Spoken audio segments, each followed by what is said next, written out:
Hi, it's Adreset and today I'll show you how to fix phone heating while charging on Samsung Galaxy Z Fold 8.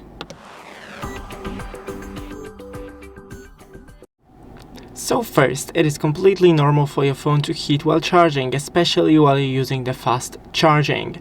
To minimize that, first go into the settings, battery, scroll down to charging settings, and fast charging, you can disable that.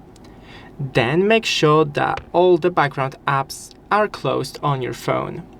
Use original cable in a charger.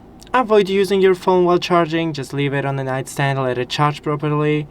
And remove the case of your phone if you have any. Also, you can charge in a cool and ventilated area. Thanks for watching, don't forget to leave a like and see you in the next one.